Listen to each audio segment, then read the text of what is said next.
Imaging Diversified is staffed with managers, directors, technologists, and application specialists that can relate to our colleagues' everyday issues. We look to enhance the quality of work by sharing our expertise. Schedule a specialist today.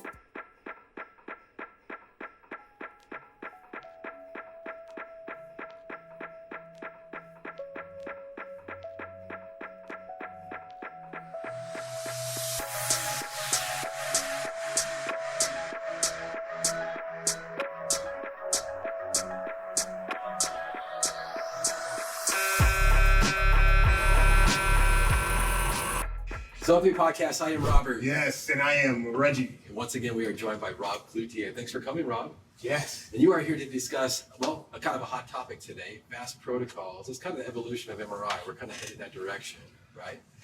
Tell us a little something about yourself. Thanks for having me back. Of course. All three of you. Of course. Been highly on demand for us. So. Yeah, We've got a lot of positive feedback about your last episode. So once again, thank you for doing that. Check if that you out. haven't watched it, we're going to put a link right there.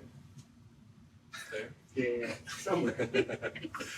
But we kind of got into your history and how you got into MRI last time. But tell us something that we didn't hear about last time. something that you didn't hear about last time. Tell us your most embarrassing story of your life. Yeah, I mean, That's I why like you to came. do it. You want it to be an MR story? Would an MR story be cool? Ooh, I like that. It's great. I used to work with a very talented woman named Tana Smith, and I worked first shift and she worked second shift. This is back in 2002. I'm just getting started. And I worked from 7 a.m. to 3 and she worked from 3 to close. And I came in one morning and I probably hadn't slept a lot. I was young and would run around a little bit back then. And I walk in, I'm open up the scan door and there's a patient on the table. And it stopped my heart. I thought that, she had left the patient on the table all night long. And, as soon as I saw it, I ran in there and I realized that she stuffed a patient. She took scrubs, she took a top. You I pretty fell much for the filled- oldest trick in the book? Well, I didn't even know that. Batman You've heard of pretty this? Well, She I've pretty heard much of put a it. scarecrow on the MRI table and she put the head, she blew up a glove and drew a face on it and put it in the middle of the head coil in the middle of Siemens Symphony. Didn't you ever put like pillows underneath your blankets and sneak out your window? When you're Yeah, no, I get that. That's great. Yeah. So that's my most embarrassing MR story. Oh, you'd be easy to What fool. did you do to Good know. deserve that? Yeah, that's just a wise ass. Yeah. No, I definitely deserved it. Well, so we're here today to discuss fast protocols, obviously, and with that, the biggest discussion would probably be AI, because that's really what helps enable fast protocols. So when we first discussed or talked about this a couple of weeks ago, you told me that you're running 5-minute knee protocols. My first question was, were these 3Ds that you're reformatting? You said, no, Sure. those are 5 different sequences. And so let's kind of maybe just start off there about, you kind of steered the conversation because I'm not sure how you want to take this, Yeah. but I'm going to tell I you. want to cover that. I'm going to tell you guys an MR story because I'm a storyteller, and that's when I feel the most comfortable. Let's do it. And I promise to cover everything about 5-minute protocols. And it's funny, Robert, you're asking me a question that I didn't plan on getting into, for about 72 minutes from now. So just know that we are eventually going to get to AI. Yeah. But you got to know, I'm excited to see you guys. Oh, man. And it's been 7 months since I was on, and I've seen a lot of your stuff. Oh, appreciate I've seen you guys on the beach in Venice, Yeah. talking to pretty girls, asking them Yeah. questions. Do you see my basketball skills? I did see your basketball Well, skills. This is how I used to be better. Yeah, no, it's okay. Yeah, I saw you. I watched you out there, and I was like, it's all I right. turned 40 this year, Rob. Yeah, yeah. Okay? So 20 years ago, I would have been tearing it up, man. When I saw the lack of mobility out there, I could have gone 2 directions. I could have felt compassion, Yeah. or I could have said, at least he's having fun. The latter, I prefer. Yeah. No, I could tell that once upon a time you played, and Yeah, he had one good move out there. it was good. Yeah, I was focused on Why the. didn't you show that on replay a few times? Dang it. It was cool. How have you guys been? That's a great question. I would say that was a good example. That Venice trip that we took was actually there. We met Dr. Shellock. That was the purpose of it. But this has been a ton of fun for us. Yeah. A ton of fun. I love to travel probably just as much as most people do. Reggie loves being there. He just doesn't love the traveling to get there part. Planes, airports, Yeah, so make me miserable. but we've been doing a lot of fun stuff with travel around. So, for example, we went to London since we last saw you. Yeah, Cambridge, 17. Yeah. Then we obviously went I watched that. That's fun. You talking to the 17 tech. Yeah, Yep. that was fun. Yeah, you got scanned on that. Or we didn't actually scan, but you went into the board just to experience. Right. Yeah, the gradients didn't ever actually get turned on, but I got to experience that flux line as you go in, and it was interesting. You know, you kind of learn because you read about 17, and you're like, you kind of get nervous about it because you hear stories about people and all their experiences and nausea and how it's just so much greater than 3T, and it really wasn't that bad. But at the same time, I'm going in at like turtle speed, right? Like you're going in so much slower. So, but it was fun. It was a great experience. I think they call me a human phantom now. Is that what it is? Is that what they call I you? think so. I've heard Hyperfine. other things. 17. He's so stupid. But Reggie, what's the difference between 3T and 7T? Are we doing 10 field of views on a trigeminal nerve, or is it just a bunch of marketing stuff? you know, that's a great question. Right now they're only doing brains and knees, right? Right. So it's really, if we're talking about what's FDA approved and what they can actually sell the 72 to, it's very mostly neuro based, and a lot of stuff has actually come out with MS and MRAs, angios of the head, but I mean, it's research strong mostly versus like everything. clinical use. So in Cambridge, it was mostly research that we covered. Yeah. So it was fun. We actually getting a 17 at our facility coming this next year, so I'll be able to answer that question a lot better when you come on next time. Who makes it? Oh, it was Siemens. So it's a Siemens Terra that we were on. No kidding, man. It was- Yeah. Yeah. Yeah. Yeah, you get mayonnaise on your turkey club? Exactly. Yeah. Favorite lunch sandwich every time. Well, good. I'm We're glad to giving get that that one for out of the way. And then I guess since then also we went to AHRA. Yeah, that was and so we've been interesting. just networking, meeting a lot of different people, Appreciate the support. which is obviously, it's helping the podcast, so it's also helping us grow as technologists as well. Right. So I feel like I'm definitely getting better. Yeah. Would you say the same? Oh, for sure. Just hearing other people's experience. Like one of the biggest things that why we wanted to have you back on, is because you're such a great storyteller and you have such great experiences to share. I feel like you've learned a lot across the years, right? Yes, So, Reggie. That's what the Yes. podcast is all about, is learning from each other. So we're so glad to have you on, man. And we want that knowledge that you have to give us. But when you think about it, so when you come into a new facility or you've been there for a while and you get new techs and maybe you are the new tech and you start picking the brains of your peers, Right. and each person takes from their previous facilities and they take it to the new ones, and so they just have this like basket of like trade secrets and tips and tricks, and if we all just kind of collectively share those, then we all collectively get better. Like, Right. And so that was kind of the whole purpose of this whole podcast thing. But I'm curious because you say you watched the podcast, so what has been some of your favorite episodes? I like you guys. Nice. Like, Great no, answer. Great I answer. no, I mean, I'll listen. I'm sure that there's lots of people on the come up out there watching the podcast to learn more about TI and understand more about EPI and all these things are great, right? Because people need that information. I'm on the back end of this. I'm more attracted, inspired by the fact that you guys have grassrooted a podcast. So I like to watch what you guys are up to. Is it going like you thought it would, better, worse? Are there times when you're like, the hell with this? Are there times where you're like, hey, let's grow it to be this? Hey, should we be talking about more than MRI? Should we be being ourselves? Should we be sterile? Should we be funny?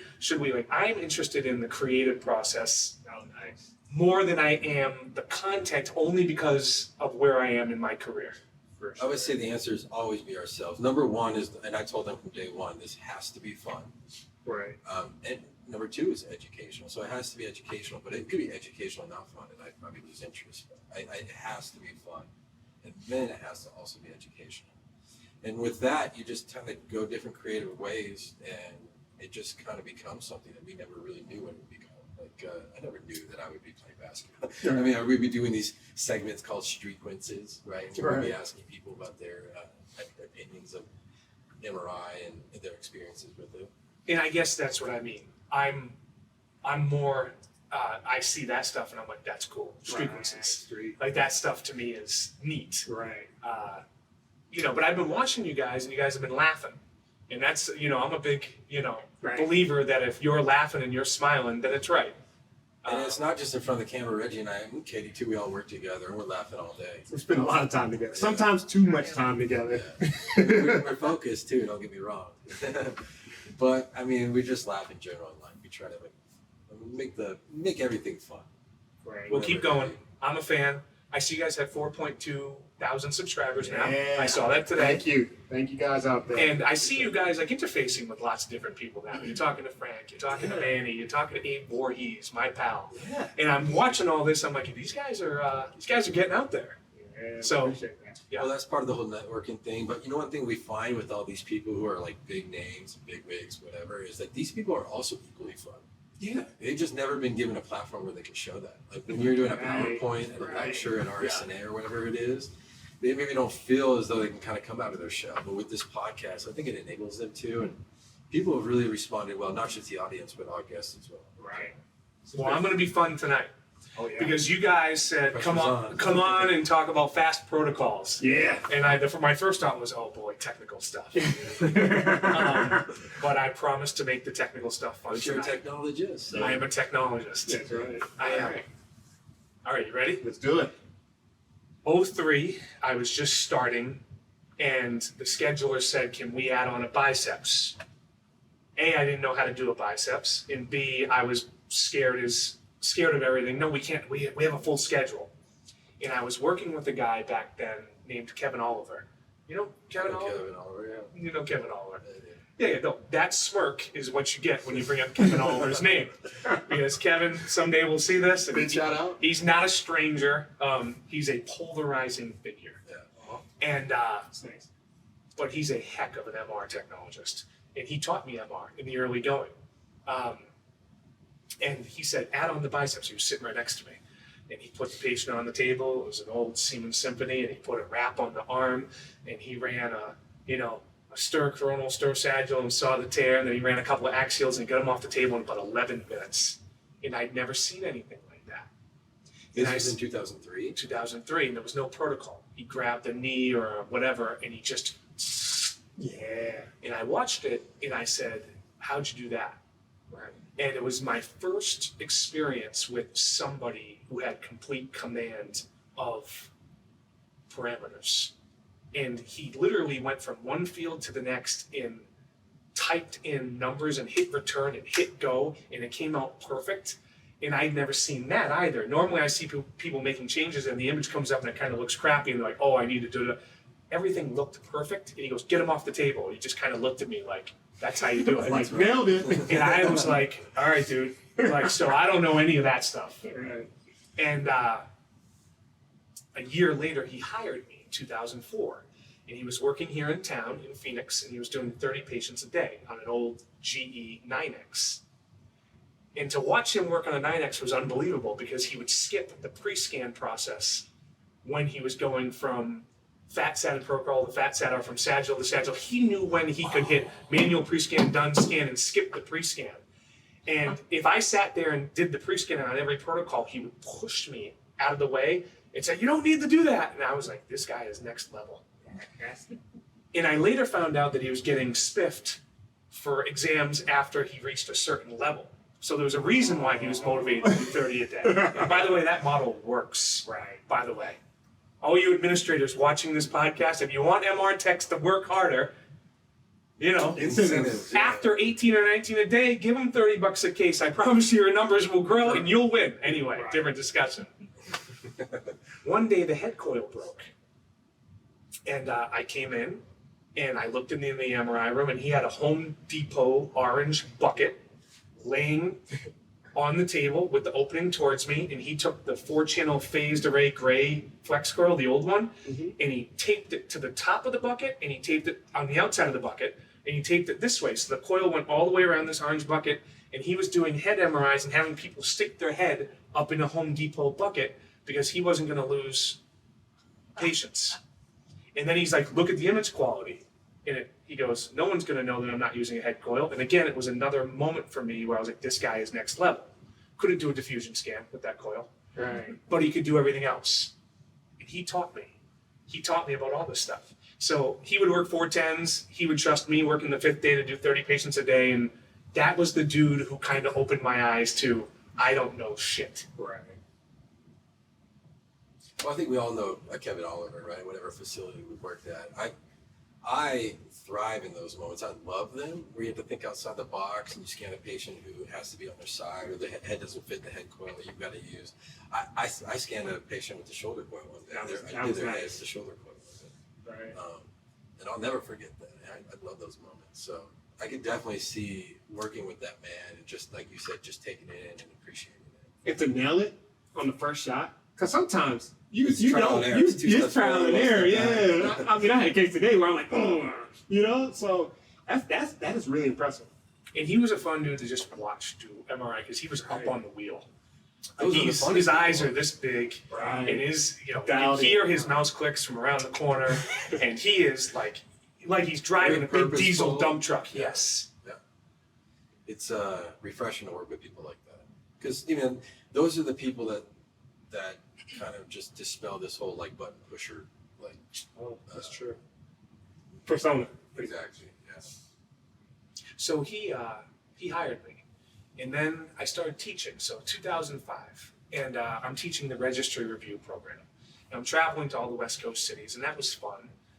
San Diego, Vegas, all the cool places, right?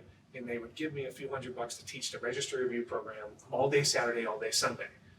And I would invite my buddies with me, and they'd crash my hotel, and we'd run around all night, and I would limp through my lectures, and I really didn't know what I was talking about because I was teaching people how to memorize what's and hows. Oh, yeah. Hey, they're going to ask you about slew rate, and you need to know that it's this, and you have to calculate scan time, so it's TR times da, da, da. Right. And that's what I was doing. And I wasn't really happy because I wasn't talking about the why.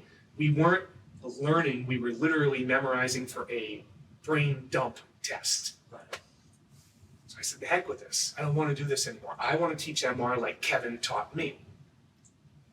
This is still the same MR story where we're going to talk about 5-minute protocols, I promise, Robert. No, we'll do it. It'll take us 45 minutes to get to a 5-minute Yeah, we're still moving in that direction. I want you to know. Understood. Yeah, Reggie, thank you for fixing my hair. I got Yeah, you. you don't have to cut this. Reggie's such a sweetheart. My hair looks shitty, and he fixed my hair.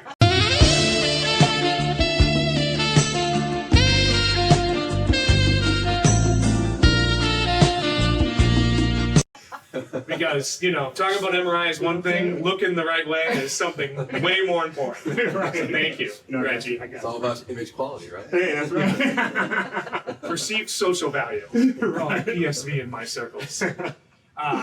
So I got to a point where I wanted to teach MR like Kevin taught me. So I came up with this thing called the bucket system, right? And this is the bucket system. I realized that, imagine your first day of MRI and radiologists tell you, hey, I want a SAG T1. Well, that's fine. Right. But then you realize, well, you could do a conventional spin echo, you could do a fast spin echo, you could do an SPGR, you can do a bunch of different pulse sequences to get a T1. So the first thing I wanted to do was separate the contrast from the pulse sequence, because I wanted technologists to understand that when I ask you for a T1 or a T2, there's a multitude of ways to get that contrast. You can use a spin echo, you can use a gradient echo, so don't get bogged down with all these terms like fiesta and trophy, and we hear all lava and fame, and we hear all these terms. I like to tell technologists, oh, that's just a 3D T1. That's just a T2 balanced gradient echo. Everything we do in MR is either T1 weighted or T2 weighted, right? Right. So the bucket system was this idea where I said bucket 1 was your slice plane. We can all figure that out real quick. Right. Bucket 2 is your contrast, bucket 3 is your pulse sequence, and then bucket 4 is the mode. So when I take students through this, I make them talk to me in the bucket system way to keep things separated. So that was the first thing I did to take Kevin's knowledge and kind of share it with the masses. Right. But then I realized Kevin really cared about field of view, slice thickness, matrix, nex, and receiver bandwidth. And I looked at those 5 things: field of view, slice thickness, matrix, receiver bandwidth, and nex. I was like, I'm going to call them the big 5. And the other thing that was cool about calling them the big 5 was those are the 5 parameters that impact the relative signal-to-noise ratio number that technologists get really excited about. Right? Yeah, Right. You're laughing because it's been such a painful thing for me all these years, because inevitably in any class I'm ever teaching, somebody will raise their hand and say, well, that's at 81, so that's not going to be good enough. And then I have to breathe and smile Right. And I have to say, hey, that little REL stands for relative. And I tell the story. You know, I can say the worst protocol in the world today, and when you open it up tomorrow, Robert, it's going to say 100. Right. Doesn't mean anything. And had I been paying attention to that number when Kevin took whatever protocol he did and built it into a humerus, that number would have changed wildly just based on the field of view difference. So the first thing I wanted to do was say, here are the big 5. These are the 5 parameters that impact signal to noise, and the machine tells you. Watch. Make a change to any of those 5, and you'll see the signal increase or decrease. Then I realized of those big 5 parameters, 3 of them impact resolution, and 2 of them impact scan time. So I'm like, this is what Kevin knew. So I came up with the big 5, the bucket system to separate everything, the big 5 to be able to say, these are the big 5 parameters that you need to have complete mastery of. Awesome. Man, I like the bucket system. I do too. That's a pretty easy way to simplify it. Dumb it down. I like, not to be offensive, but that's kind of how I learn, is to simplify things. So we get people who overcomplicate things, but I appreciate that. People do get hung up on, well, what if the proton isn't spinning up or spinning down? You know, the meat and potatoes of it all, but really it's a cause and effect type of reaction that we're looking at, right? What we do with the parameters and how it affects the overall image. You know? I think we're just kind of getting to the meat and potatoes of that. And the funny thing is, well, it's not really funny, but it's noteworthy. Kevin would be the first to tell me, don't talk to me about physics. I'm not the guy. Right. But put me in front of a scanner, and he was like Avatar. He would just like grow his tentacles into it, and he became one with it. Like, no kidding. That's awesome. I've never seen anybody become one with the scanner like Kevin. Right. And but he would like, yeah, don't ask me about. I just know to do this. And that's the thing that I realized. Like, preparing for the registry versus actually having command of the scanner were 2 different things. So hence the bucket system for clarity, the big 5 for mastery, and then the very next thing after that was I was going everywhere optimizing protocols. That was my life for 10 years. And I told you guys that story the last time I was here. I would go and optimize a protocol, and then 2 weeks later they would call me and say the protocol doesn't work, and I'd be like, oh boy. You know, Yeah, here we go. You have to have knowledge of how to operate the system. It's not just about the protocol. You guys understand this, right? Oh, yeah. I mean, how do you guys respond to the... And one of the things that is tough for me nowadays is I feel like the more that things get automated, the more we as technologists kind of lean on that to be correct, right? So auto align and things like that. So when those things aren't working right, they're like, hold on, something's wrong with this protocol. Oh, this isn't subtracting, or this is wrong because this, whatever. And it's usually because something wasn't followed correctly in the protocol, or something didn't work like it normally worked, and now they didn't know what to do, or why it didn't do what it was supposed to do. And it's hard to navigate that because, like, it's not really a protocol error, it's more of a technical error. Talking about the technology. That's what you're saying. Yeah. Well, I tell people that, like, a protocol is just a starting off point. You need to tailor it to the patient itself, because not every patient's the same. And I think that's not what you're getting. That's a great way of saying that. I woke up today to my Microsoft Outlook telling me, hey, Robert, it's a great day. You have a call at 10 and you have a call at 11. And I'm thinking to myself, so I have a calendar. I no longer write things in a journal because my phone tells me I have a call at 10 and 11. But that's not good enough. I have a personal assistant that comes on in the morning and says, hey, Robert, good morning. You have a call at 10 and 11. And I just start laughing. It's like the more and more automation we have, the less we pay attention. Right. And I'm not saying it's good or bad. I'm just saying that's what is. Right. And what you're talking about with protocols that are linked and auto-align, and you set up one sagittal and the next 2 sagittals are automatically aligned, Right. the first thing I do is shut all that stuff off because I want technologists to understand the why. Right. Because the why is very challenging if everything's automated. And I'm not get off my lawn guy, right? I'm not, hey, back in my day, we used to have to turn the dials. I promise you I'm not that guy. I don't ever want to be that guy. But there is a certain level of expertise and wisdom that comes along with having lived through that. So you actually can say, wow, you set up one sagittal, it sets up the other 2. And that makes great sense once you know what it's doing. Right? And for me, most of the fun is just prescribing a sequence. So when you add auto align, it kind of takes the fun out of it. Right. Yeah. And what do you want to do? Because I know you. You're not a guy who follows. He's hands-on. First thing you want to do is change it one little bit and say, Yeah. I don't even like where auto align. Yeah, Exactly. Right. You tell me. I'm so true. Yeah, so what's the point anyway? Yeah. Stupid auto align. I can just hear your inner monologue. Yeah. That is 100%. Yeah, you know me very well. So you say get technical, Rob. Be nerdy. So let me just be very deliberate. The relative signal-to-noise ratio number that displays on the screen doesn't mean anything. It just tells you how to keep track of your changes as you go. So let's assume, Reggie, you built the protocol Wednesday, and you trust it, and you know you've squeezed every ounce of signal out of it. Well, if the number says 88% after changes you make, that might mean something to you, right? 88% of what I'm normally accustomed to. But for the technologists who are swimming in these parameters and don't have the mastery, stop looking at it. Because all it means is that's how much signal you gained or lost since you opened up the protocol and made the changes you did. Now, it's a wild teaching tool, right? If you want to show 41% signal gain when you double your necks and watch the number go to 1.41. That's helpful. If you want to see the 41% signal gain when you cut your receiver bandwidth in half, do it. Go from 31 to 15, 31.25 to 15.63. We all know what bender we're talking about, right? Kilohertz.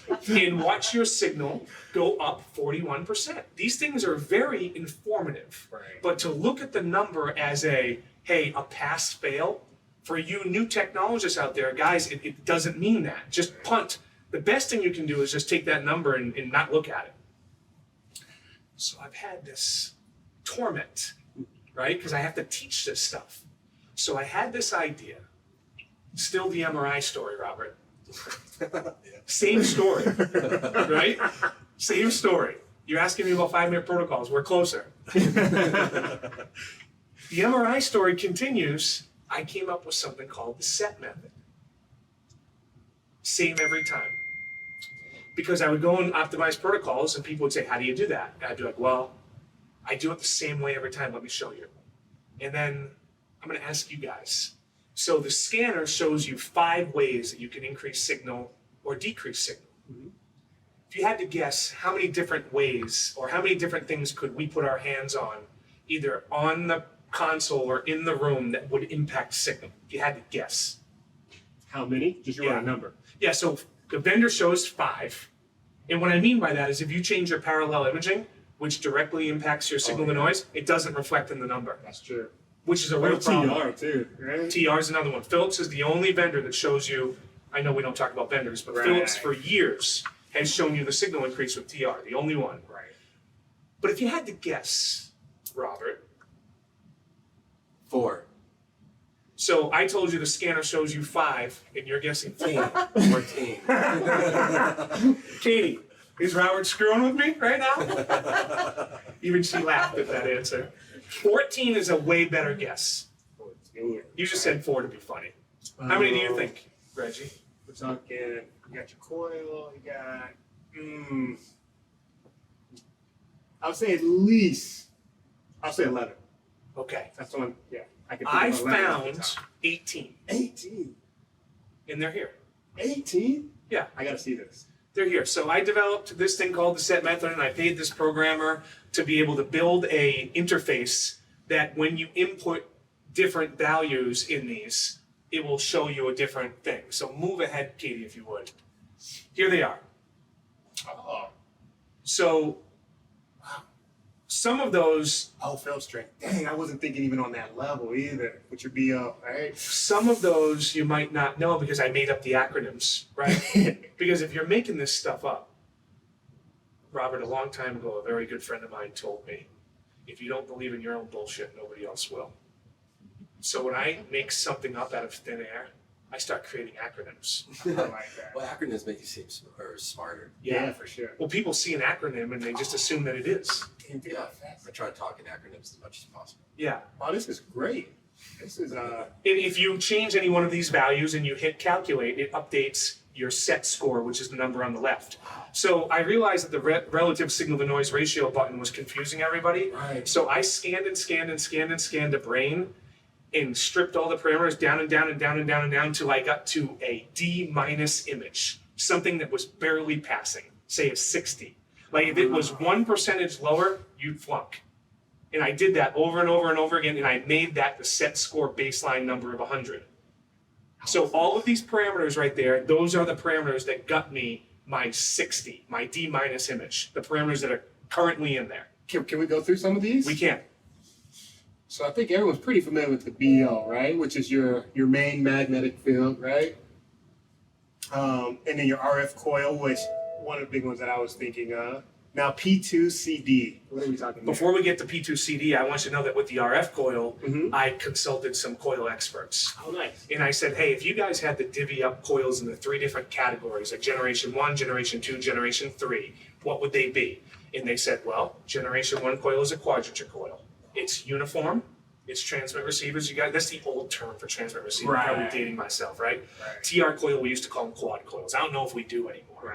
Right. That was the C1, and then C2 was your 8-channel coils, and then C3 was your 16-channel coils, and up in the kind of the blanket coils that came later. Again, blanket kind of implies a vendor, but Right. what I did was I took these different coils and I ran phantoms in them, and I just measured the signal, and then I put the appropriate value of the signal increase with the coils. Oh, nice.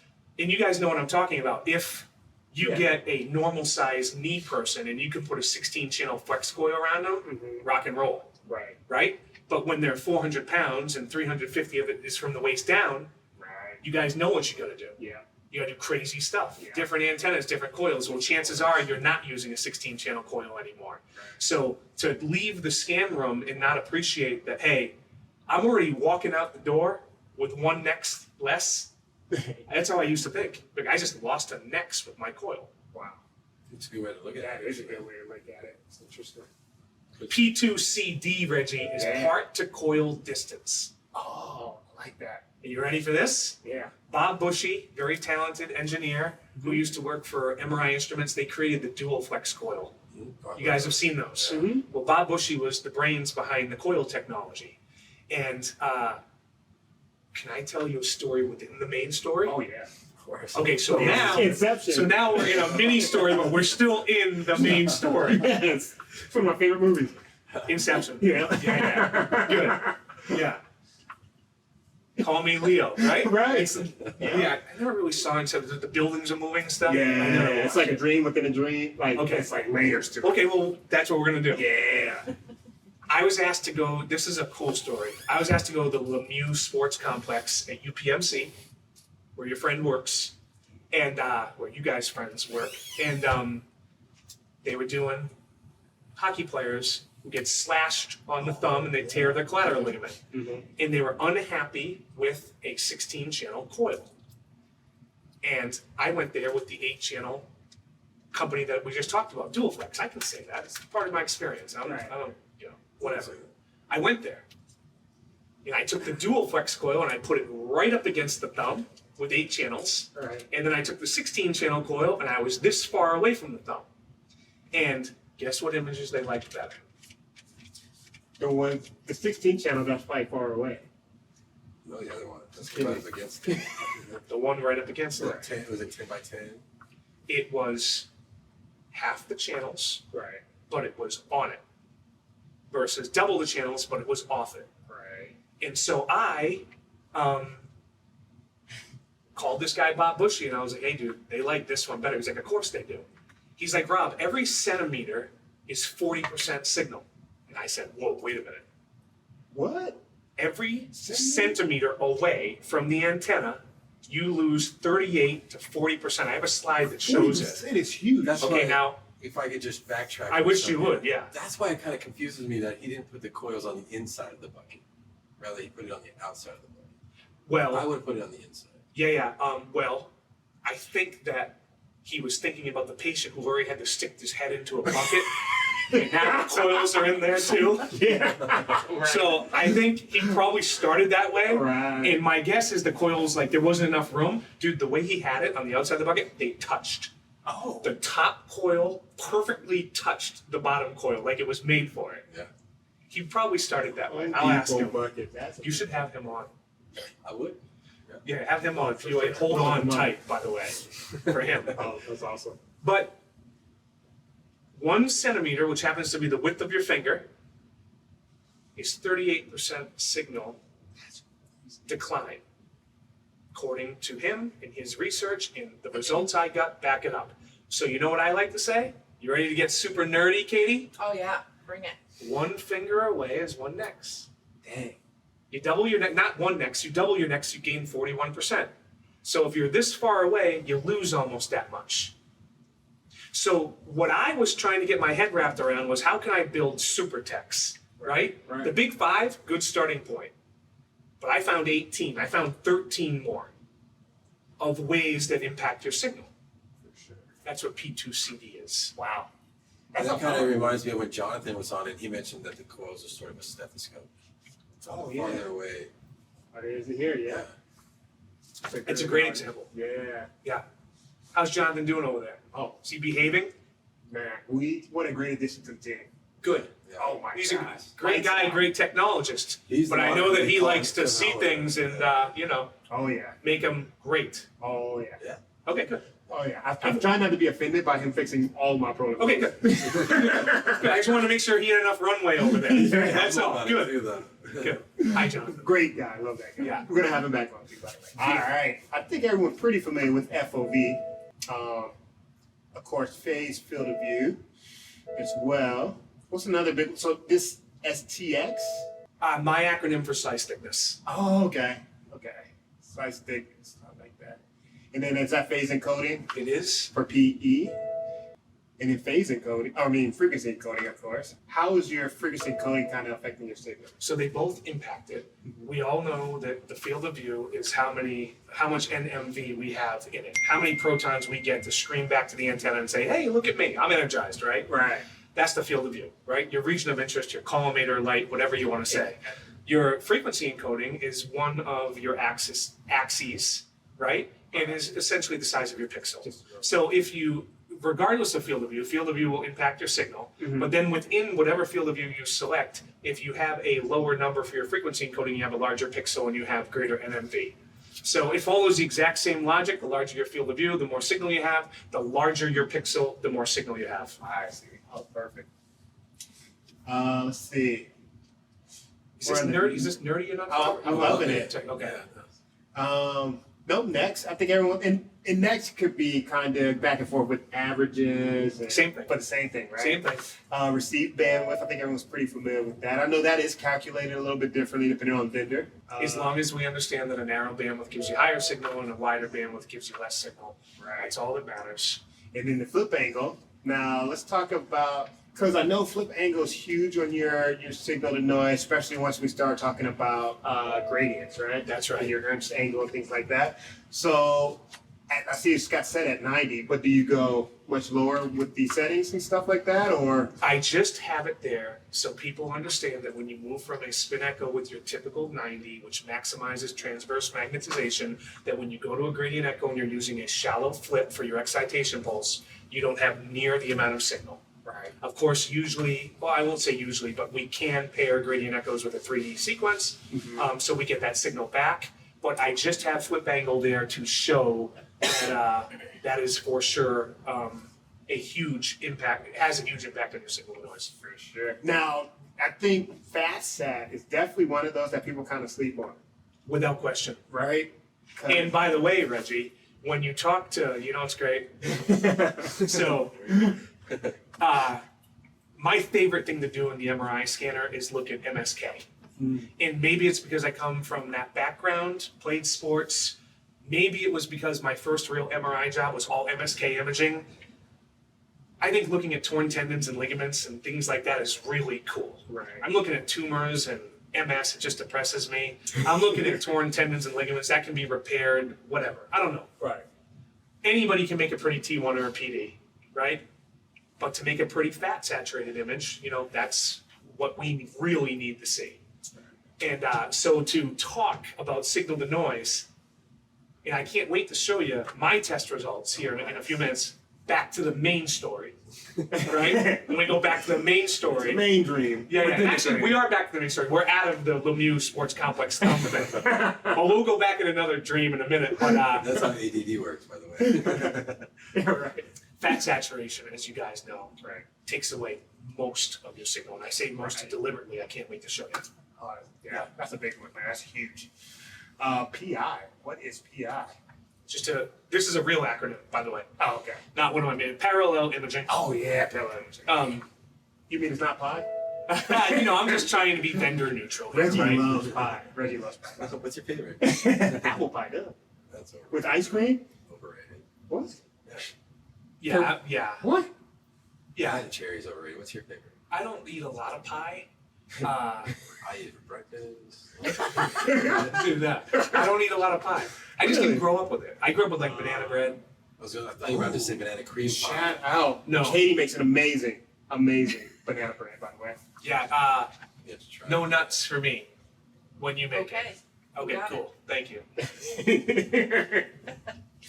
And then partial 4 So I think most vendors do it similar. I don't know, 6/8, 7/8. Like, what are we talking about? Yeah, that's what we're talking about. Right. We're talking about filling half a case space. Right, And making filling. fast imaging protocols. Perfect. Single shot, fast spin echoes, or hastes. Yeah. Those utilize some sort of partial Fourier technique.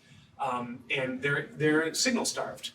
Right? When you run those through the abdomen or through the MRCP, or even when you use them on scouts, you look at them and you're like, wow, those are noisy. Yeah. There's a reason why they're noisy. So, But it'll drop your scan time, right? without question. Right. All right, and then we have 4 other cards too, right? So we got the resolution. So All right. we're not going to go into that tonight because Okay. it would get a little long.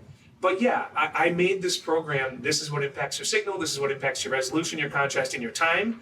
But those are the 18 areas. So here, because everybody was looking at the relative signal to noise ratio button as a pass-fail, Yeah. I said, I'll make you a pass-fail.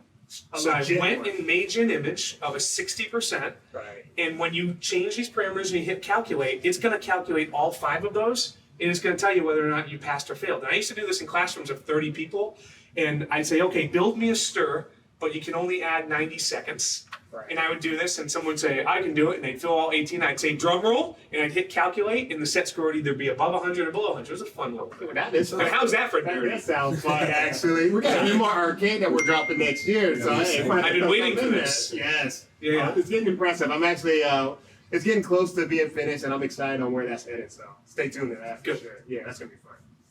But that's it. This was, again, Kevin showed me something on a biceps exam that really opened my eyes. Then I started teaching and faking it, teaching a register review, memorizing what's and hows. I read a page and then I would regurgitate it. I said, I want to teach like Kevin, bucket system, big 5, but I was doing more than that. Welcome to the set method. And I taught this for 8 years. So that was, and this is how I teach MR technologists to this day, is by understanding every single thing that they have access to. This is great. Robert, what do you think? I love it. Actually, you're thinking outside. You're thinking of things that a lot of people don't even consider. Obviously, a lot of those things like field of view, X, oversampling, we all know those add signal. It definitely strips away the complexity. But you're making me think of things I didn't really consider before, like Right. the coil. It's all right there. We don't. It's kind of like all inherently know that the field strength also represents how much signal there is, but you don't really consider that when you're sitting behind the console. And now let's get even more nerdy. Dude, You've that's- called for nerdy, so I'm Oh, full nerd mode. Nerd now. This is one of my favorite ones. That's an image that I took, and I ran 6 different TEs, and you can see them up there. Yeah. And remember, the set score baseline that I have the red circle around was 10. When I did my D minus, that had a TE of 10. It was a T1, okay? Mm-hmm. So I consider a TE of 10 as 1. That's 100% signal, right? Then I want to show you how much signal you lose when you move away from 10, right? Now we know that when you extend your TE, it increases T2 weighting, but it also increases spin-spin interactions and T2 decay. The longer your TE goes out, the more signal we lose. We all know this. So you want to know how much? I did the tests. How much? If you go from a 10 TE to a 102 TE, look at those presets, 42, 68, 85, 102. You know what system I was working on, right? So when you go from a 10 to a 102, you lose 59% signal. Do you think that's important? Oh, yes. Yeah. That is drastically important. So this is, now, I'm the protocol guy. Make us go fast. Okay, I want to make you go fast. You know how every once in a while you talk to a radiologist, and they don't just tell you that they want a T2, they tell you what your TE should be?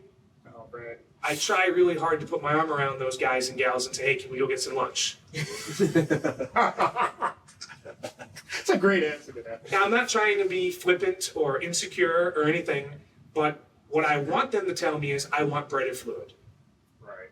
I can do that, doc.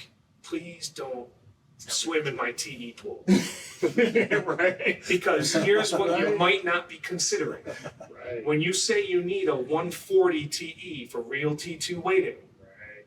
can I show you some calculations I've done? Right. Because you just threw 83% of my signal out the window. Now, I know that's not your concern, but I got to come over here and double necks and do all these bunch of things that are going to really impact my day. So I am a fan of using a lower TE with driven equilibrium, right? Oh, yeah. So driven equilibrium is the vendor neutral term, which is an extra RF pulse that drives the relaxation back, so we have brighter T2 contrast at lower TEs. So if you ask me, hey, the doctor asked for a 120 TE, why are you using 85? Well, it's real simple. At 120 versus 85 is a huge signal difference. I'm going to turn on driven equilibrium. It's okay to say. GE calls that fast recovery, Right. and Siemens calls that restore, right? Right. I'm going to turn on a lower TE with driven equilibrium to get the T2 contrast you want, but please don't tell me what TE you want, because I promise I'm looking at more than you right now. So that's an example. I wanted to measure how much signal you lose when you go up in your TE, because the vendors aren't going to tell you that. Yeah. That, when you break it down like that, that's super powerful. Just to be able to see that 10 to that 1 up, just, yeah, wow. Sometimes you need to see it like this too in order for that to kind of click. Same, yeah, I was just saying the same thing. It definitely paints the picture. And on the next one, I said, okay, here's the one you want to see, Reggie. Okay, this is a little busy, but on the left is TI, and on the right is ChemSat, chemical fat saturation.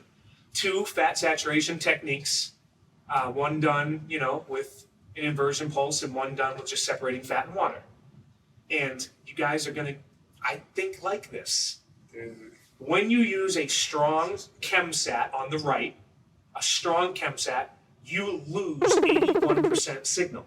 That's why I said the word most earlier.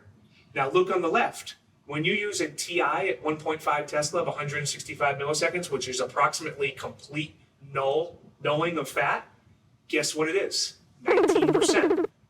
Wow. By the way, I didn't make that up. I did the measurements for the region of interest with an engineer helping me. I actually did these images and then took an ROI and looked at the signal to noise.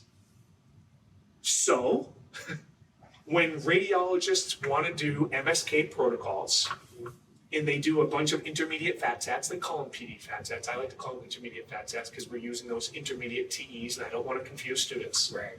It's hard to tell a student that a PD uses a short TE, but if you're looking at the elbow, we move it out to 40 and 50. Right. So I just call them intermediate fat sats to avoid that. And you know what?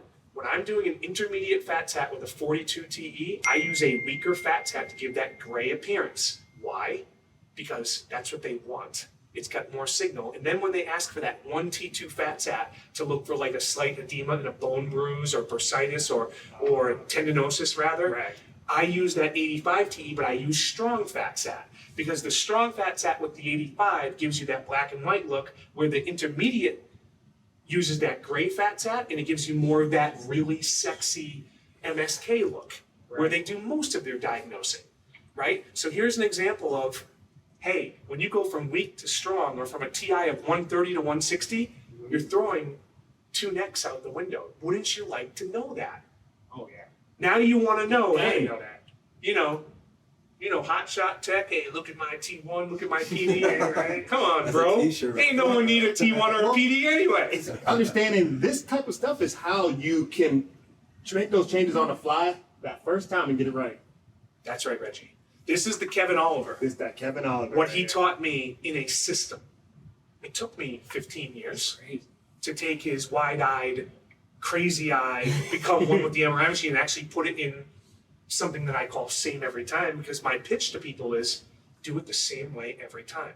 There is no, now's not the time to be creative and methodical. Right, Katie? There's a time for creative, and then there's a time for methodical. When you're building protocols, I think methodical helps. For sure. It's helped me. Right. And I'm a creative type. Sure. So for me to be methodical is actually a challenge. I'm with you on that. Yeah. Yeah. Hell yeah. The next one, and I got two more to show you, parallel imaging. Oh, that's a good one. Okay, wouldn't you like to know that when you turn on parallel imaging and the system default goes to 2 for an acceleration factor, you just lost 29% signal? Do you think that's helpful to know? Oh yeah. Yeah, extremely. Yeah. Yeah. Do you know how many protocols I see where people use, well, let me back up. Parallel imaging at 3 Tesla is a layup. Oh. I like Put it in language you like. Yes. Layup. Bring you back to your glory days.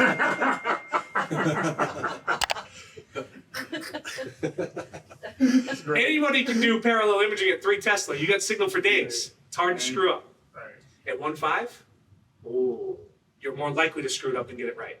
Right. Outside of the abdomen at 1.5 Tesla, most people are running acceleration factors that are too high. And when I did these measurements, and by the way, what you're looking at is the same T2, well, 3 different T2s on the same person, the same slice, the same region of interest, with an imaging, with an acceleration factor. I have it written down there on the bottom, a little sticky, whatever the heck it is. It went from a low acceleration to a high acceleration. What I learned was the vendor is going to default in an acceleration of 2. And yeah, you're going to save a heck of time, but you lose nearly 30% signal. See the phantoms up in the top left, Reggie? Yeah. See how you can see the noise in the bottom right-hand picture? Yeah. Well, that is exactly what I did on the right side of the screen with an actual human brain. Ah. Parallel imaging is a heck of a time saver. And by the way, I think that parallel imaging was the first incredible thing that's happened in my 20-something year career. Right. And understanding the differences between, image domain or, versus case space. Yeah, try not to use image vendor space terms. and case space, yeah. Yeah. I mean, let's face it, Siemens and GE are Benz and Beamer, right? Right, exactly. Let me try that again, because I don't talk like that. Right. I lived in Scottsdale, maybe a little too long. Let me start over. Keep that in, so people see And what's that. a Phillips, by the way? They're just not in the conversation. And I'm not trying to be a jerk, Right. just look at market share. Overseas, they have a presence. Here, they're very, very, very small. And I enjoy Phillips, I work on a Phillips, they're fun, but Right. there's not enough of them. There's a handful in town. For sure. 120 magnets here, there are 4 or 5 Phillips, and we know where they're at. They're all in one building. Dang, you're so right. So call them Alfa Romeo, right? They're Right. cool, but you don't see a lot of them. I don't know. Yeah. Those are cool. Can I try to say my first statement cooler? Oh yeah. Siemens and GE are like Mercedes and BMW, okay? They essentially do the same thing. And if one's out front, the other one's gonna catch it. Blah, blah, blah, blah, blah, blah, blah, right? Right. I get friends who drive BMWs and Mercedes, and they're both really cool. Right. Okay. Right. So, parallel imaging, I got off track there. Parallel imaging crushes your signal. It does. So know where the line is. We're going to talk a little bit more about that later when I finally answer Robert's question about 5-minute protocols. And then lastly, we already talked about this, but here's your 1 finger equals an X. Oh yeah. So there's the actual graph that the very talented Bob Bushy gave me, and it shows you right there, signal on the left axis, from 1 down to nearly 40% loss when you get 1 centimeter away from the antenna. And I'm talking about surface receive only coils. I'm not talking about TR coils. TR coils are uniform throughout. Yeah. That's the advantage of them. Right. I'm talking about receive only high channel count coils where you have to use a homogeneity correction tool to get rid of that burnout and make it uniform throughout. I'm talking about those coils. And that's the majority of the coils That's we the use. majority of the coils that we make nowadays. Right. We make them, like we make them. Right? It's our podcast, Coming soon, yeah. right? Coming soon, yeah. Yeah. We're doing a little bit of everything on Zone 3. That's awesome. So that's the SET method. And that's kind of what I wanted to take you guys through from a MR story. Let's talk about fast protocols. We had to give that little history example before we get into what we're about to get into. Oh, man. Because where we're going now reminds me of Back to the Future. So how about this? I started in 99. MRI started in 83. Let's call it 83. So it's almost 2023. So let's call it a 40-year period that MRI's been around clinically, right? I've been working in it half that time. It's kind of interesting to think about it that way, right? MRI's been around this long, and I've been doing it that long, right? Yeah. Now, in that time, I've seen fast protocols go from 18 to 20 minutes for all 5 or 6 of your sequences. That's flying back in 2003. Oh, yeah. To where it is today, which is less than 5 minutes. Now, Mr. Jansen over here, because he let on earlier, which we don't do on the podcast, right? We try not to talk about what we're going to talk about. Right. But he told me he was going to press me on this 5-minute protocol. Right. Because he's a technologist at heart. Yeah. And he just doesn't like the way that sounds. Right? Well, okay, so when you say 5-minute protocols, what I think is 10-minute time slots. And I think that's what's most concerning to technologists is when you think of the logistics of actual patient care, yeah, maybe you can do a protocol in 5 minutes, but you certainly could position a patient or talk a claustrophobic patient through it, or especially when they squeeze the ball and I forgot my ring, do I need to take that off? These sort of things. So It just takes one of those to mess up the whole thing. yeah, Right? so it's not necessarily the fast protocols I'm worried about, it's the fast time slots that I'm worried about. Yep. Now, here's the good news for you. I'm not some smug administrator. I'm not some mid-level manager who sucked as an X-ray tech, who somehow is the boss now and emails from my office and has no clue what goes on in the imaging department. And you better leave that in. Nah. I am you, and I am you, and I am you. So when I talk about fast protocols, I am not the head in the sand person. I'm not talking about 10-minute time slots. I'm talking about 20s, probably to start, going to 15s. And now in the hospital setting, that I'm not talking about the hospital, because the hospital doesn't really need to do that because they're big and fat. Right. And they make tons of dough. Yeah. And there's more variables, especially considering. No question. No question. They're not paying their bills with radiology. I think you said that very well. They're big and fat. It's more of a cost center to a health system. Right. For an outpatient imaging company, we pay our bills with our MRIs and our CTs. Yeah. Right? It's so much more valuable. So for us, and we put me on that side right now, because I've spent more time on that side of my career, a little bit more time. Right. I see a world that's coming, Robert, whether we like it or not, where we're going to go to 3 patients an hour. That's about where the needle's going to settle.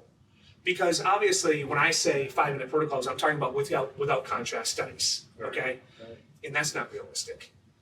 So let's call it, if 5 minutes is without, let's call it 8 minutes with and without, and let's budget an extra 2 minutes just because, okay? So if it's 10 minutes of table time, let's consider 10 minutes for everything else, right? You're considering pre-scans and all that. I am. Okay. Yep, I'm gonna show you. I wouldn't come on here and just talk crazy like this without showing you. With the pre-scan time and everything, not just what the scanner tells you. Dang. You really thought about all this. Yes. Zoom in on that look right when you do the editing. You realize I have many more friends that do what we do Right. than I do that sit upstream from us. Right. Okay? By the way, 7 weeks ago on a Sunday, August 14th of this year, however long ago that was, I worked from 7 a.m. until 6:11 p.m. and scanned 41 patients. Mm-mm. Yes, I did. What? 41 patients with a tech assistant. She was helping me. Her name's Laura. She's very talented. She had them teed up for me. And I drank some caffeine, and I slept 9 hours before, and I came in like a lunatic because I wanted to show what artificial intelligence could do. 41. And by the way, that wasn't 41 patients that looked like you, cervical spine only. There was 350-pound people that needed fingers done where we were almost outside of the scannable, and I had to lay him up on his side and barely got it inside the usable, whatever you call that. You might need to contact Guinness Book of World Records with that one. Well, I wanted to prove what it could do, and I wanted 50. I was very annoyed that we didn't get 50 in the books because I thought 50 sounded cool.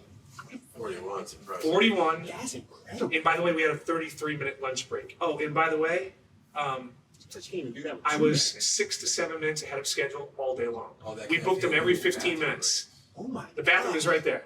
The bathroom is right there. I'm so crazy Tube system that, for that. and by the way, I shouldn't say this on the podcast, but I would routinely go to the bathroom while the patient was in the floor scanning. We had Laura, so.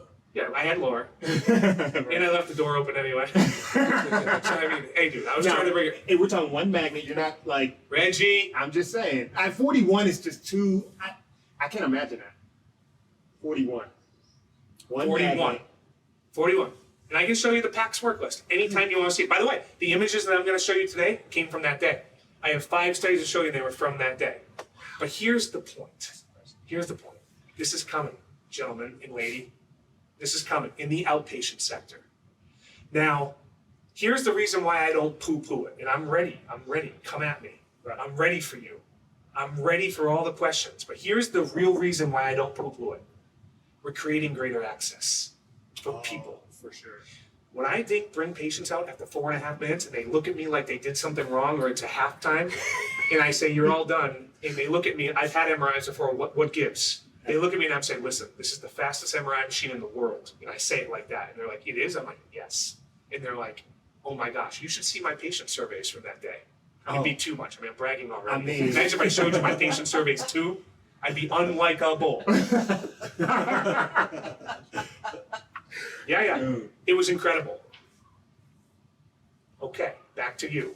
5 minutes for without, let's call it 8 minutes for with and without, let's budget an extra 2 minutes just because I'm reasonable. 10 minutes of table time, 10 minutes of everything else time, that's 3 patients an hour. If it's an IACs and it takes 7.5 minutes instead of 5 minutes, it's okay, don't change it from 20.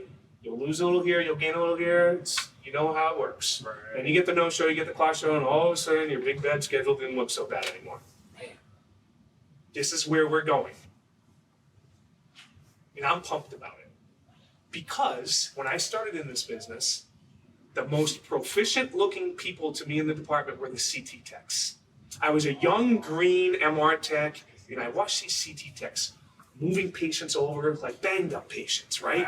Through the moving, IV, and I looked at these CT techs and I was like, wow, those people have it going on. Well, MRI is about 10 minutes away from looking like CT in the outpatient sector. That is the truth. Yeah. It's not my agenda. I'm going to show you something here in a minute. You're not going to believe it.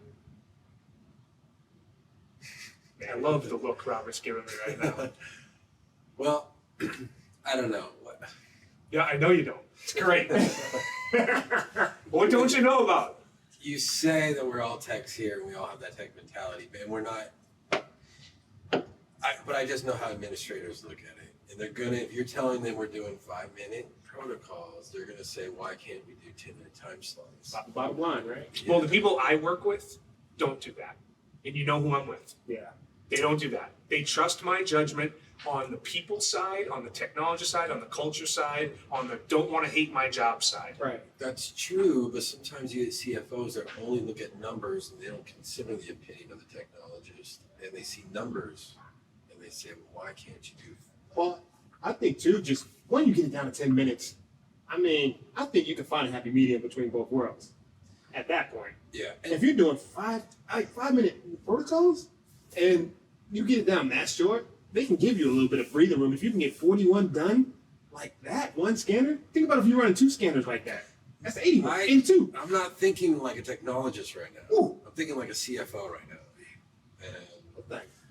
but then I also think this too. So like, and I know that you're going to show me, and I'm excited to see it. But I know that like from day one as MRI technologists, we're taught that like there's always give and take, right? Right. So if you're reducing the time, you're creating shortcuts somewhere, and with those shortcuts, you might compromise. There's some sort of compensation. I love the question. And so I'm curious what that is. I've And I never- understand with AI, and that's what we're going to get to here in a moment. That's your I've never been more poised to answer a question in my life than the one you just asked. And you know what's amazing? I don't know anything about artificial intelligence. I am not that cerebral. Right.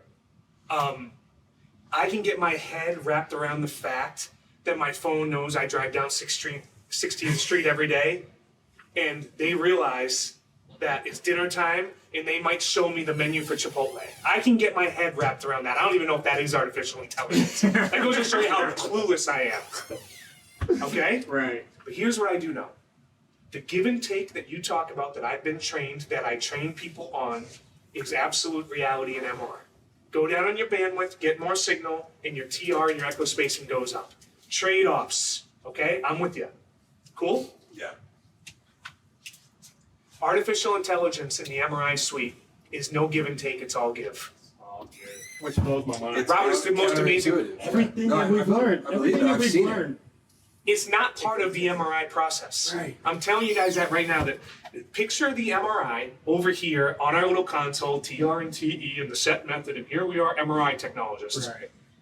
Artificial intelligence runs afterwards and does its little dance, almost like a post-processing thing. The way I understand it is it's a noise reduction reconstruction system where they have blankets of algorithms that know what noise looks like, and it takes your image and subtracts the noise, and all of a sudden you're left with an image that looks like it had 63% more signal. You're not going to believe the images I'm going to show you.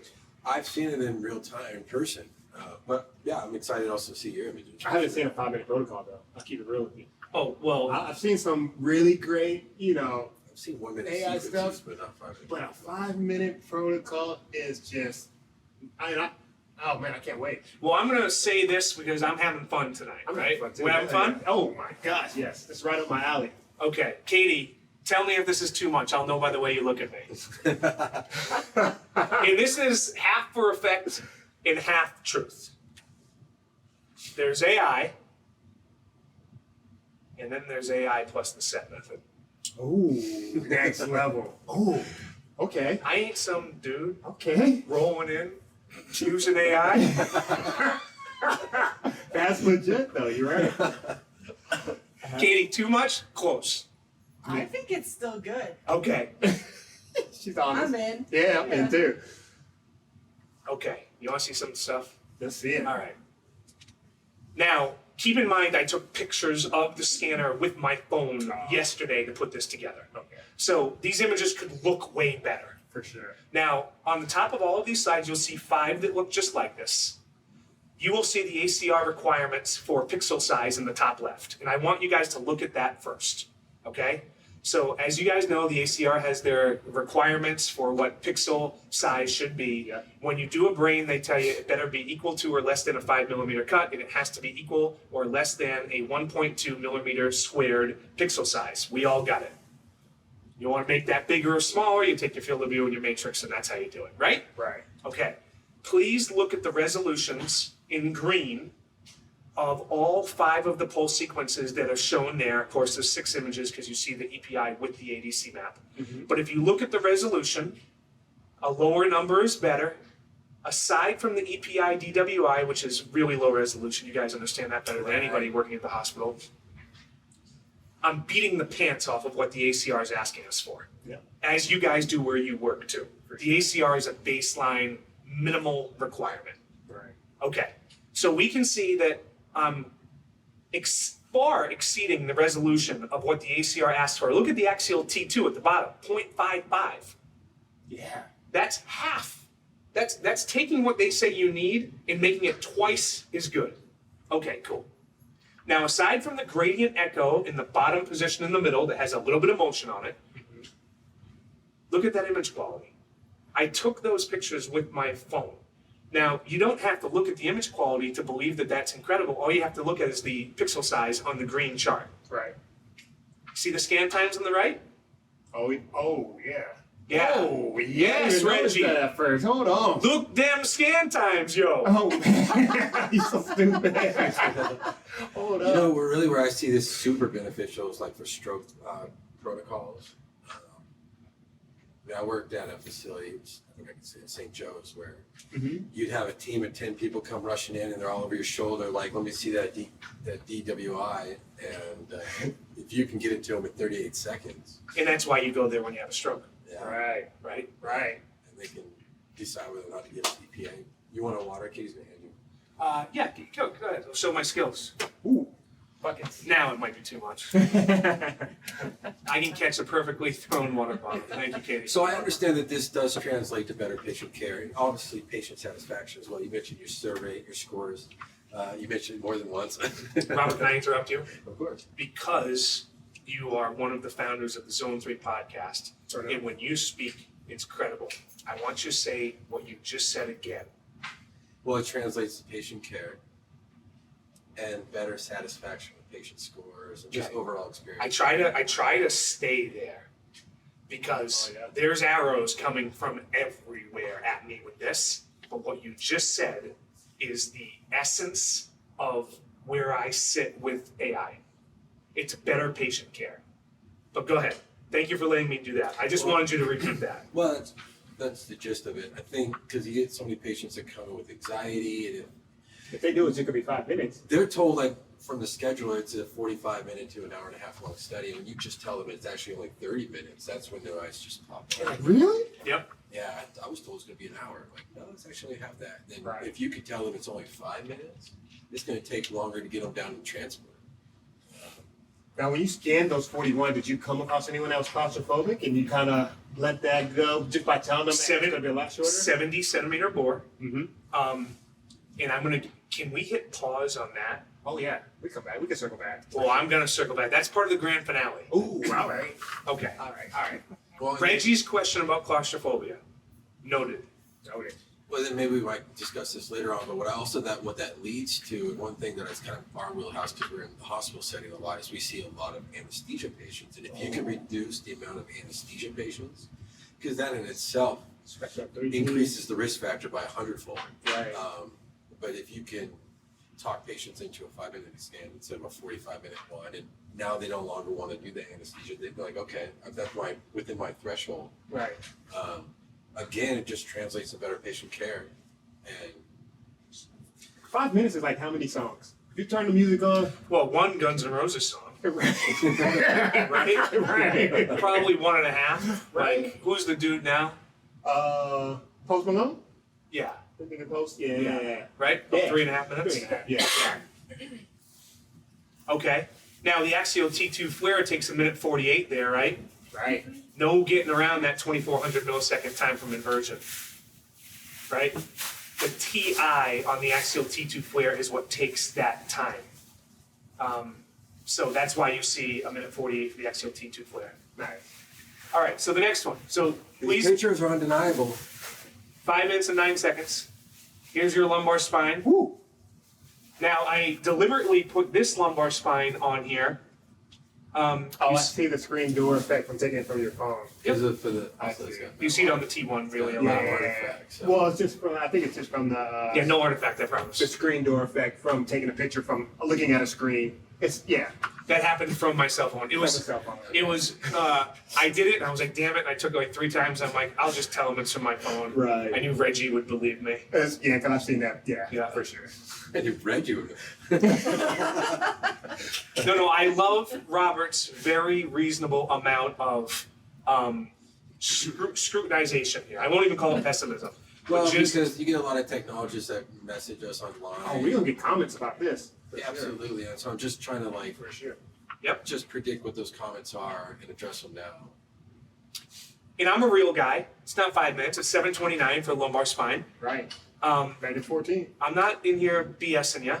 But again, look at what the ACR asks for, under or equal to 1.5.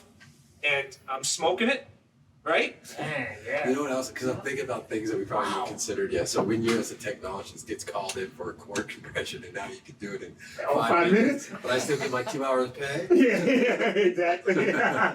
Give me that call back. That's what I'm saying. Let's be honest with each other about all the questions you have, formulating your plans to. See,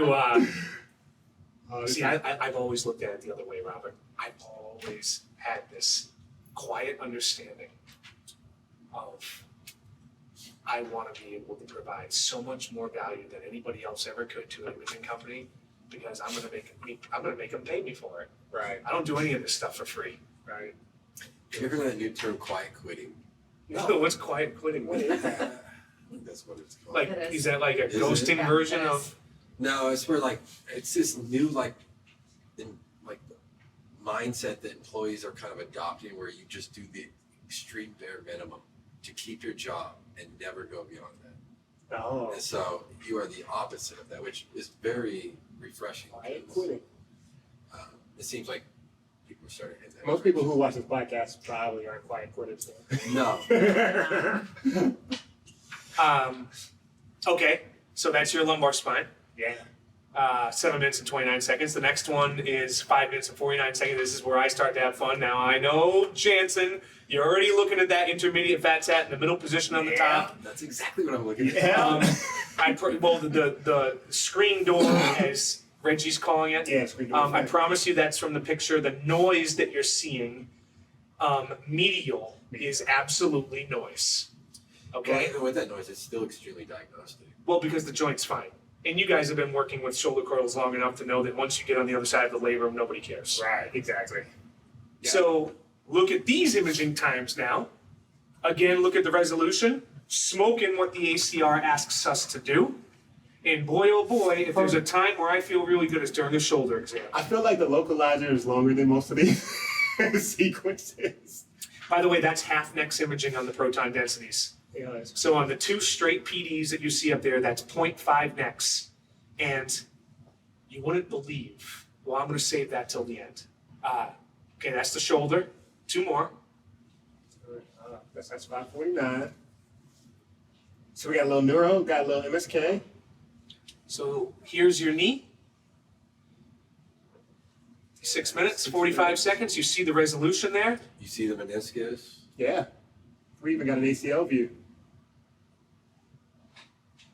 So Where's your ACL? Oh, you mean the stat? yeah, there's no dedicated ACL view, but you just see it really, really well in the coronals. And But you- I chose the mid cuts on purpose. Oh, nice. I scanned all these patients. Look at the time of the two straight PDs. I'm getting them close to under 50 seconds, under 50 seconds. And then lastly, we have cervical spine. I saved this one for last. Ooh, metal? Yes, okay. So Ooh. now, here comes Mr. Set Method Uh-oh. combined with AI. Seems like a superhero. That's I love right. that. Yeah, that's awesome. Here's the coolest thing. And I talked to Kevin about this today. Mhm. When you turn on the artificial intelligence recon engine at 1.5 Tesla, it's available at both 1.5 and T. Oh, and by the way, the vendor that's out front with this stuff, they just announced recently that it also works with radial case space filling and volume imaging. So, yes. I had turned my back on radial case space filling when the AI stuff came out because it's too damn long. Right. Well, now they've made AI work with radial case space filling. I'm trying not to say that. Right. Everybody Just, knows. yeah. Mercedes and BMW, right? Right. GE is out front, ladies and gentlemen. Hey, Out let's front. just get it out there. GE is killing the game right now. Out front, GE. And this is Air Recon DL. Right. And now you can use it with propeller. That's crazy. And look out, because guess what's one of the longest imaging protocols in the imaging suite? These CyberKnife Stealth 3D volume-based brains. Well, guess what? That's a volume scan. That's a 3D. Turn on DL. Oh, and if the person's a stroke patient, turn on propeller. Because it works with both of them now. By the way, I read a comment from their CEO that said, we went all in with AI. When we saw what it could do, we've moved all in. And it shows. Oh, it shows. It definitely shows. Big fan. I love what they're doing. Hopefully we can get someone on the podcast. Reggie, Hit. I show this picture deliberately. This is great. How much artifact do you see from that anterior fusion? Very Besides very little. Cord. Very little. You know why? That is a 62.5 receiver bandwidth in kilohertz. Is Here's 1.5 or 3T? 1.5. Here's the most amazing thing about the AI DL stuff. Yeah. The bandwidth is out at 62.5 on everything. So for many, many years, I have told technologists, if you want to be a guru in MR, learn about receiver bandwidth at 1.5. It's your greatest weapon at 1.5. At 3T, it doesn't matter because you got to put it high to get rid of chemical shift. Right. But at 1.5, your receiver bandwidth is what a weapon it is if you understand it. Amen. Well, now you take the receiver bandwidth and you just leave it on 62.5. So you know what that means? Oh, by the way, every protocol is a Mars I was protocol. going to say, yeah, everything's. Every protocol is a Mars protocol, and moreover, your echo spacing is almost nothing. So now you can use echo trains of 21, 22, 23 on intermediate fat sats with an effective TE of 50. Right. And I'm looking at it and I'm like, why is my echo train 21, but my effective TE is still in the middle of my minimum and my maximum? Right. It's because the bandwidth is way out east. Yeah. The bandwidth is way, way, way, way, way, way out. So everything's a Mars protocol, and your echo spacing is so short and your TRs are so low that in addition to the speed that you get from AI, it's making your classic imaging parameters go in the other direction. Yep. Robert, you said give and take. Give, brother. Right? AI is the giver that we've been waiting for. I'm blown away. Blown away. Yeah, so am I. This Blown is away. convincing. Dude, this is amazing. Not that I had my doubts. I don't know. I'm a skeptic by nature, for sure. He totally is. But I'm sold. Yeah, these images are high quality. By the way, you better be sold. You know why? You and I are tight. You better be sold. Right? I would not bullshit you on this stuff. I am literally what is the term? My hair is blown back. Dude, I've been working with this stuff for 2 months now, quietly over here. Right. And Jonathan was ahead of me. Jonathan was working all this stuff before he came to you. Right. He built a lot of these. And I came in and I was like, what can this thing actually do? And I'm in there flooring the thing. I am drifting around the corner. I am smacking the wall most of the time. I'm like, okay, that's too much. I am having a ball with this stuff. And it all comes back to how it makes me feel when I take somebody out of the bore and they have a gigantic smile on their face. No kidding. That is still my driver. These people are sick. They're worried. Right. Life is hard. And now MRIs are no longer MRIs to them. Right. So it's going to be CT. It's a game changer. Reggie asked me about claustrophobia. Here's the deal. Could you guys do me a favor and tee me up for this and say, hey, Rob, Hey, Rob. what does tomorrow's MRI technologist look like? Ooh, tomorrow's technologist look like. I'm glad you asked.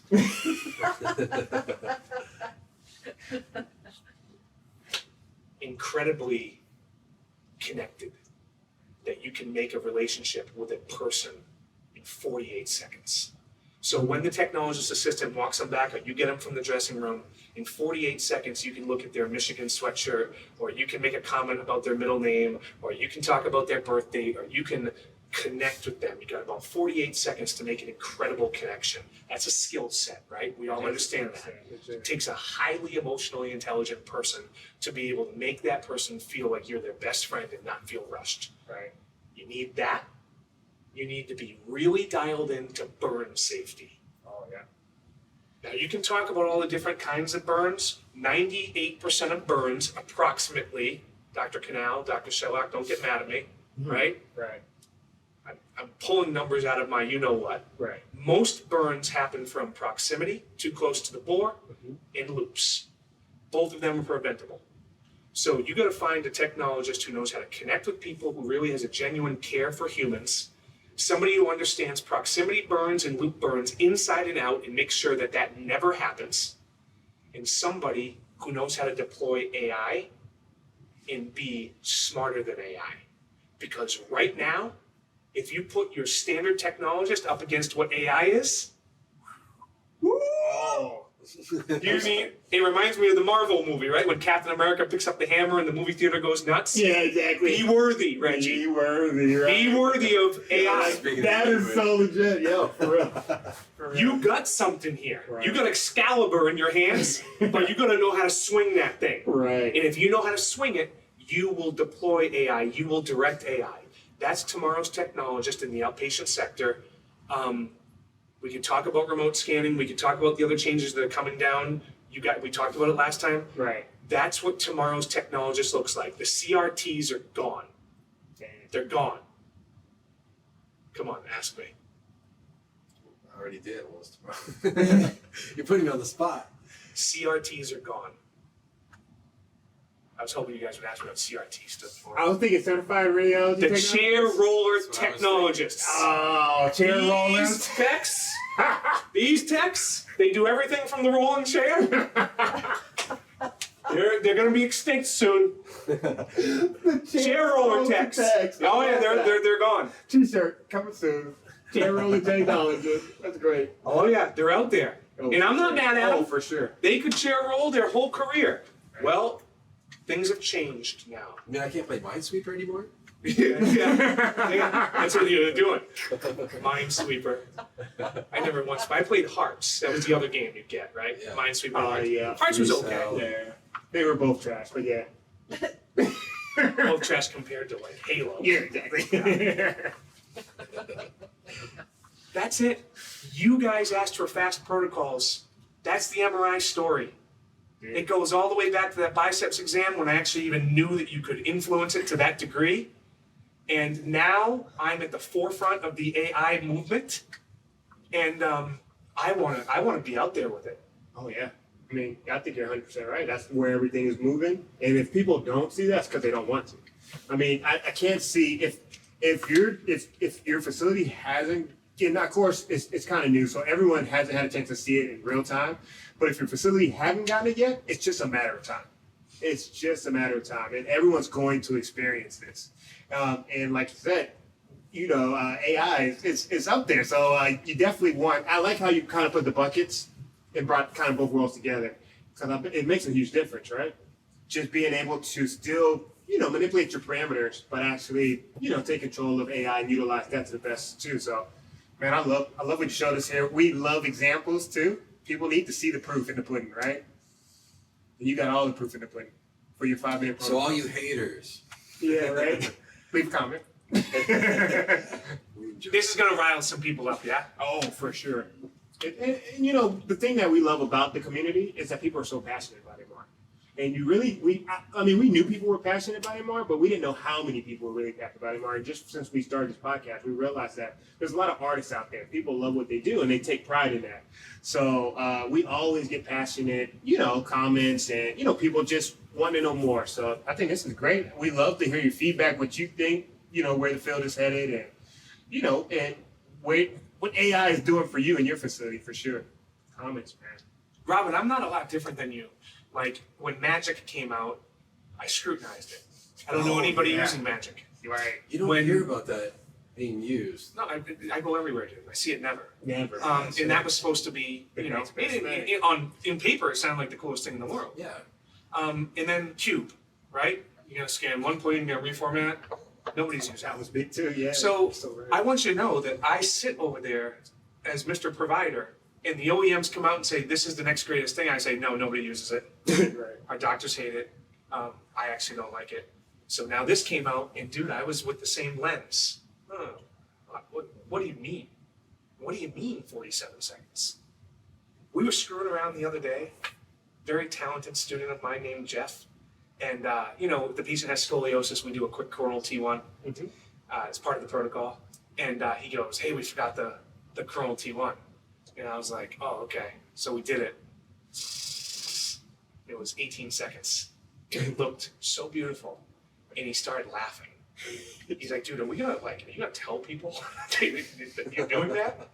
Like, is that our secret? Or is it like, you tell people that you're doing coronal T1s in 18 seconds? 18 seconds. Wow. And it looked awesome. I was like, yeah, dude, I'm experiencing this just like you for the first time. I really don't know, so. Well, I'm excited by your excitement. And I'm sold. These images speak for themselves. But we'd love to put some of these on our website just so people, if they would like to see it. Oh, yeah. Do whatever you want. I took the patient information off, obviously. Right. And, if you can look at that image, if we have AI out there that somebody could look at that image and look at the fusion and look at that and determine who that is. I know, right? I mean, that's where we're going, right? Right. All right. They'll be able to program it. That would Says be- Jane Johnson. Yeah, right. What? But I don't think we're there yet. Right.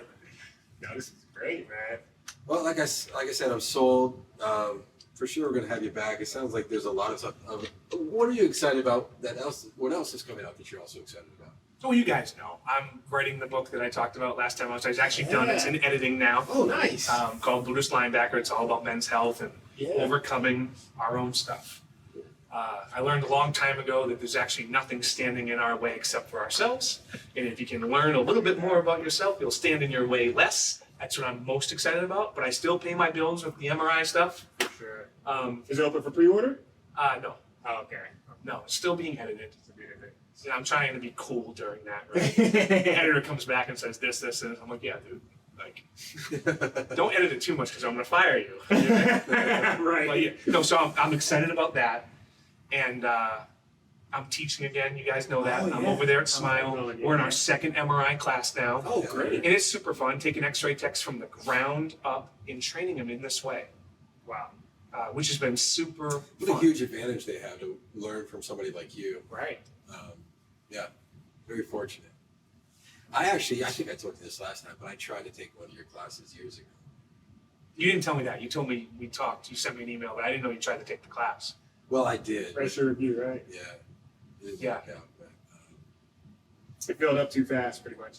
Yeah, it filled up too fast. it did, actually. You were busy. Yeah. Yeah. So it didn't happen, but obviously you've been out there, you've been doing this for years, because that was years ago that I tried to do that. So thank you, Rob. Yeah, Appreciate your thanks time. for what you're giving back, man. And sharing the information, because you definitely didn't have to come on and share this. We appreciate it. We demanded 5-minute protocols, and you gave us 5-minute protocols, man. And you got to that, finally got to your 5-minute protocol. Story, yeah. I finally did. Now, I took it a long way around, and I'd like to say one more thing to all three of you. I love this. I keep an eye on you guys. Keep going. Just keep going. So cool to meet people who are doing real things. And there's a million reasons why you couldn't do this. And there's a bunch of people telling you, are you still doing that thing? And it's just the nature of things. So keep going, keep listening to your instincts, and I love it. And it's easy for me to come on and share this stuff because I told you last time, I think they call it a bodhisattva. How do you say that word? Bodhisattva? Yeah.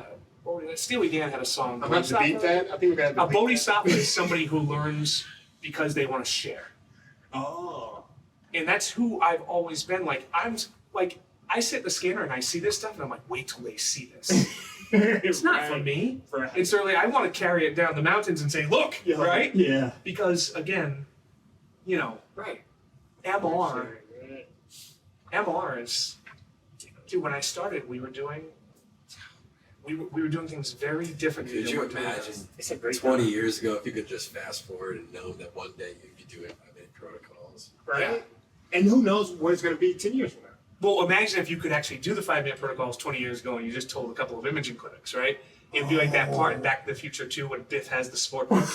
Oh, right. And he goes to all the pets. Right? Is that Back to the Future 2? Yo, they're going to have Yeah. a line outside the building. Yeah, could have made some dough. Oh, my gosh. It's one of my favorite movies all the time. By the way. Yeah.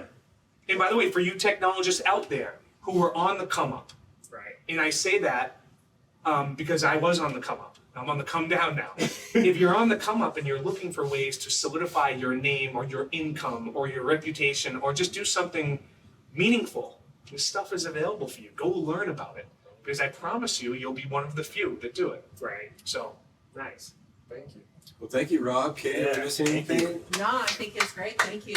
Oh, this is a good one. I like it. Oh, yeah. I do too. Reggie? Hall of Fame, for sure. This is great. Thanks everyone for watching. Thanks for everyone who continues to come back week after week.